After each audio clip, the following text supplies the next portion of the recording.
From the Levee at River House on the Ohio River, this is Shooting from the Lip Live. My name is Erik McEwen. To my left is your host, Mr. Kevin Hale, and to your left. My left, your front and center. Yeah. You're 12 o'clock. Right. Mr. John Varanese. Chef John Varanese, how are you? Doing well. Glad to have you all by this evening. Man, thanks for having us. We have so much fun. This is our second time here. Love this place. Well, it's the second time doing the show, but many times just being in here. Many times hanging out here. It's just a great spot, wonderful ambiance, and, just have a How new did he venue. say it? He said it right? He said ambience earlier, so we ridiculed it. They were ripping me, but he said it right. It's So my first, I guess not contact, but my first impression of what you do was at Varanese restaurant over on Frankfort Avenue, which is now my favorite restaurant, has been for years. I'm going to surprise Lip Nation. I was a server assistant at Varanese for a short time. Really? Where was I? Was I there? You were there. Yeah, this is about 10 years ago. Wow, yeah, that was at the beginning. It was near the beginning, maybe 9-10 years ago. But boy, I had so much fun there, and I had really had a good time. It was a great staff. Jeff Sherman is one of my favorite. I'm a jazz nerd, so anytime I see Jeff Sherman, I'm happy. It's funny how I met Jeff. How is that? I was working at the Cardinal Club between, when is it now? I guess 03 to 07, and Jeff was playing for a gig, and I knew I always wanted a restaurant, had the live music and whatnot, and I heard him play one night, and I was like, I love your sound. I was like, I'd like to have your card, and one day I'm going to have a restaurant, and I'm going to call you. Right. And it was funny is because about, 6 months after that, he's like, John, I want to tell you a story. He was like, I've heard that a lot in my life, that people say, hey, I'm going to hire you, I'm going to do this and do that. He's like, you're the only one that's ever come through on it. And he is there personally 6 days a week, and he's been there since day one. So it's a great partnership. Oh, yeah, and he's great. He kills it every time. It's very tasteful.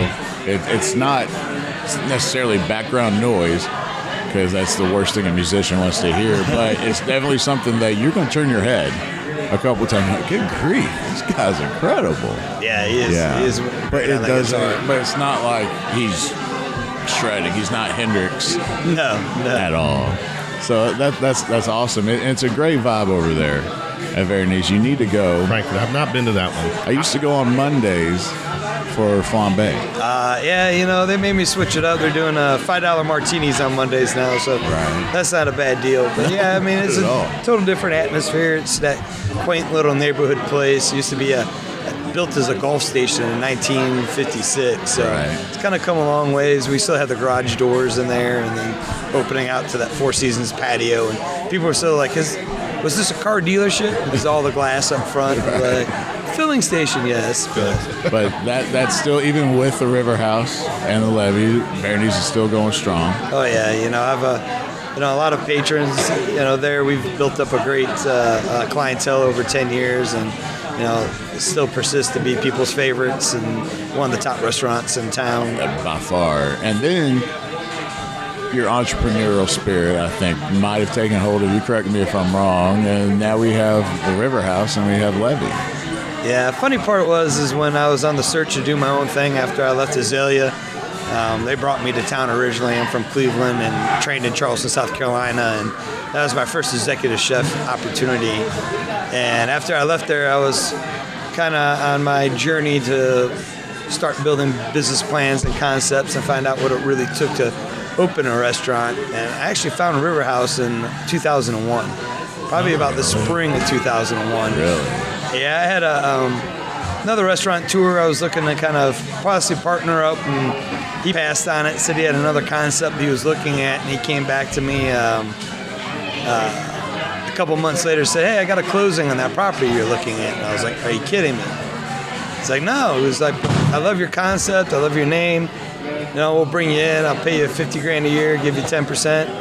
Like, 10% equity, huh? He's like, no, you got to buy in your equity. And I'm like, wow. Kind of knew I was getting the short end of the stick. Yeah. So I come down to Cox's Park to kind of clear my head and kind of woe in my own sorrows, and I pulled away and I saw this For These sign. on the river. I was like, you know what, that'd be really cool, but no way in heck I could ever afford this.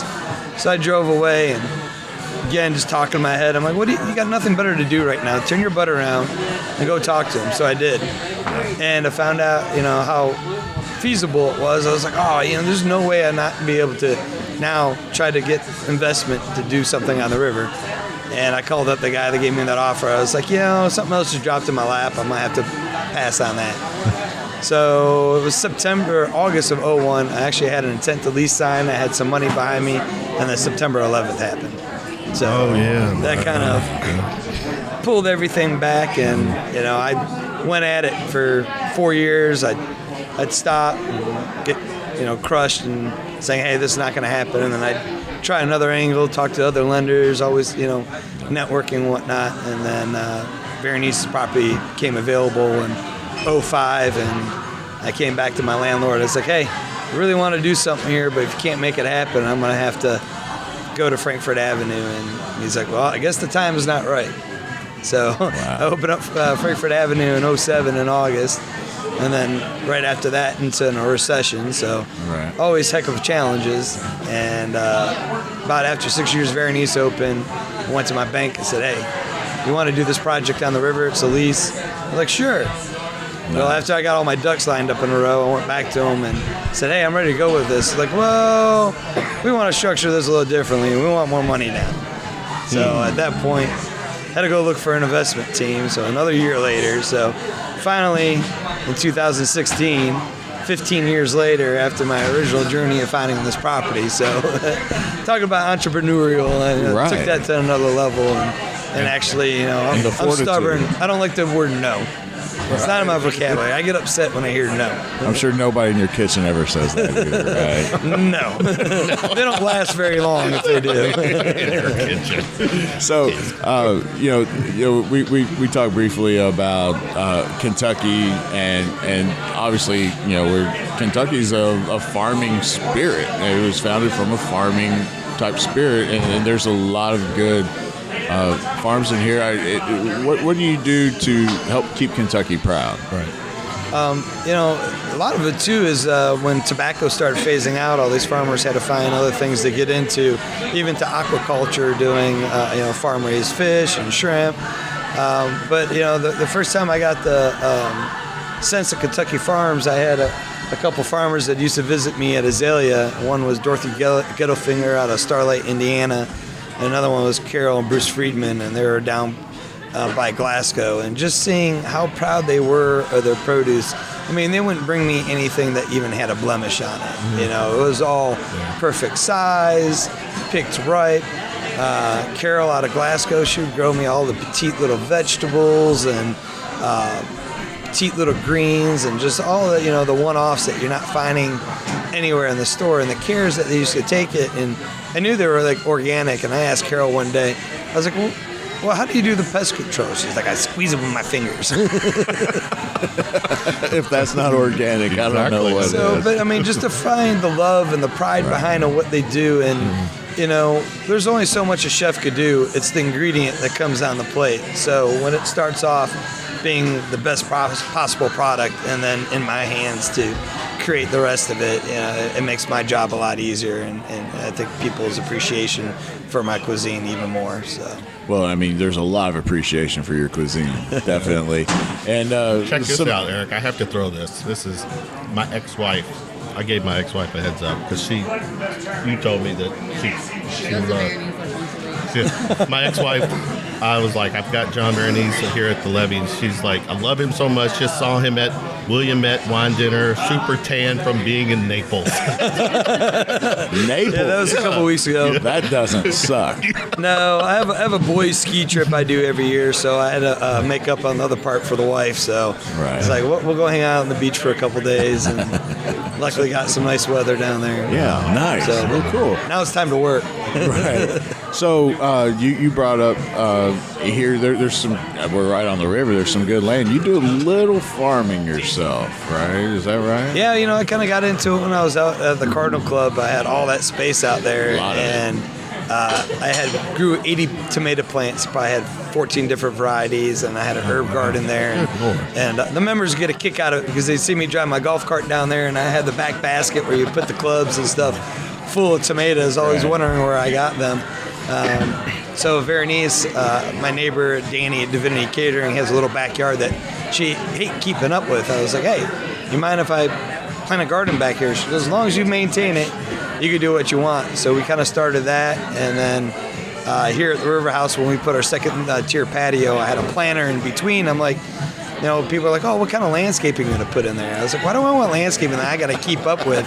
So I have all my herbs out there. Last year I had some baby eggplants and Japanese eggplants. I grew all my peppers out there. I grew Carolina Reapers and jalapenos and habaneros and scorpion peppers. I have edible flowers growing out there. I use the garnish plates every day.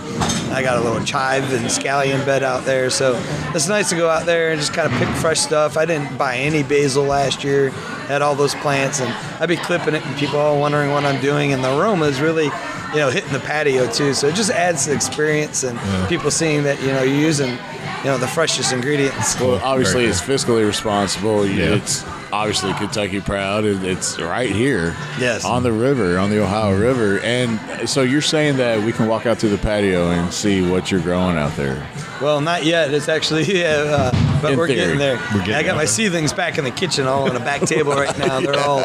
They're all popping and getting ready for this year. I'm waiting for this weather to break. It's killing me. It should be patio season right now. I think we're going to wake up to some white stuff. I don't know how much, but so wrong. Anyways. So your vision for this, briefly, I think we only have a couple minutes, briefly was, what was your vision for 2 new places, right? Yeah, well, when I came back at it, my original concept was Varanese. So Varanese is a downsized vision what I had here, and I had to really look at the market and see what it was missing, and it was fresh seafood. Nobody really had a raw bar.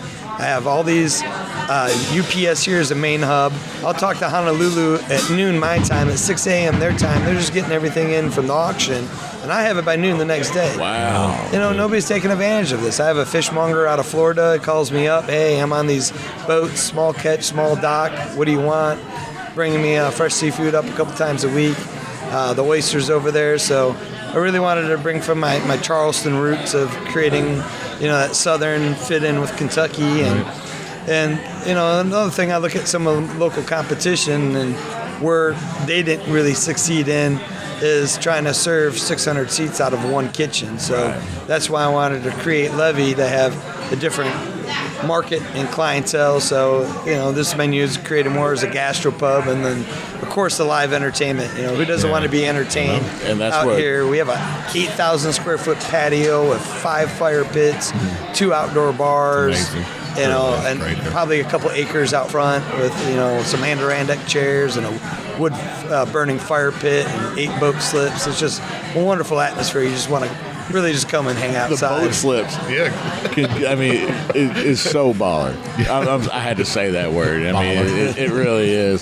So, shooting from the lip is we have musicians on a lot. I've played here before. Thank you. And I've had a blast here. The room is great. People love being here. And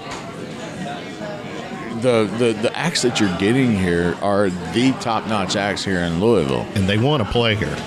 We all want to play here. It's a lot of fun. Yeah. Is this something that you had in mind in the original concept that we were going to have big bands? V-Groove plays here, like 7-piece band.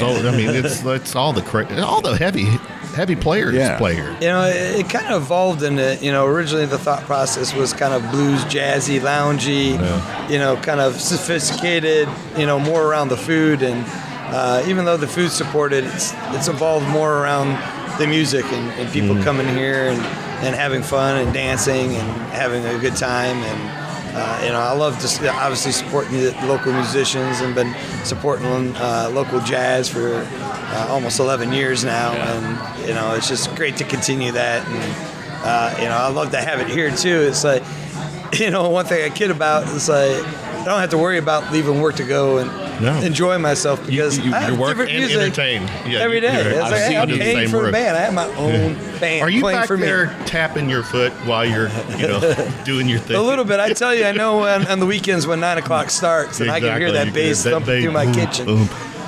Before we let him go, we do this little quick Q&A called Round of Shots. I'm going to throw some quick questions at you. It's just meant for fun. Get to see a different side of Mr. Varanese. First concert you attended? Scorpions. Nice. Yeah, it Really? was, Scorpions and Little headbanger there. Oh yeah, definitely like my rock and roll. There you go. Good. Perfect pizza topping. For me, I'm just a big cheese and mushroom fan, so any different types of cheese and mushrooms. For one day you could be a superhero, what would it be? Who would it be? It's weird, I guess I think about childhood. I kind of always wanted to be Spider-Man. I wanted to climb walls. We get that a lot.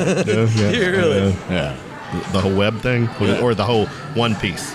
It's not really a one piece. I guess if you count the mask, it's a two. Didn't think it'd go that far. Yeah. Last one. If you had access to a time machine and can go anywhere in the past, future, where would you go? And you're only going there to observe. You're not going to change the course of history or, start the whole Varanese revolution or whatever. You're just to observe. Just to even think about it right now, I'd almost have to say somewhere in the future, kind of far off, just to see what it is, because you know what the past was, or at least a picture painted of it a little bit. That's a great But take. to have an idea of what it's going to evolve and be would be pretty interesting. So when you go in the future, you would be able to say, I was right. I basically run the city of Louisville. Nice. So what are we looking forward to from Chef Varanese? Anything upcoming as far as, in your vision of what you want to do, what you're wanting to see when you go into the future, or Global domination, even next Wednesday? Or what are we looking at? Well, things I'm working on right now in the future is developing upstairs. We have part of the big vision here at River House. Have 11,000 square feet up there, and basically rent's still the same, and we've turned down over 100 weddings in our first year. So hopefully I have an event space that could do about 300 people. Okay. The challenge is the soundproofing, because I'm going to have bands down here and, of course, now bands upstairs for that. So we're going to design 4 different smaller rooms, or it could be one larger room. So Nice. Hopefully that's going to materialize in the next couple of years. So we're getting close to starting getting some numbers together and figuring out what that cost is going to be and how we're going to get that executed. So That's definitely something to look forward to. We want to thank you so much for being on the show with us here. Thank you for having us and doing our podcast from here. It's a great venue. Samantha's great. Your front of house is great. Obviously, we see on the plates what the back of house can do, and we love this place. And thank you so much for bringing it my here. pleasure. Thanks, John. And bring everybody out to listen to some good music. Of course, Trippin' Roots playing tonight. Oh, they're incredible. Yeah. Yeah, they got Right on. great sound, nice jam. Right on. Well, thank you so much, Chef Varanese. We're going to take a very quick break, and then coming up next, who do we have? We have the boys from Trippin' Roots. From Versailles, You ask him real quick. What is it? Versailles or? we're in It's in Kentucky. Versailles. It's Versailles. What do you say, Versailles? What were you saying? Well, he said ambience earlier, so I've been making fun of him. Hey, thank you so much, Chef. This is Shooting from the Lip live at Levee at the River House on the Ohio River. We'll be back momentarily. Thanks, John. Thank you. Appreciate it. Great Thanks so talking much. to you guys. So great. Thanks for having us. Nice meeting you. Nice meeting you. Y'all have fun.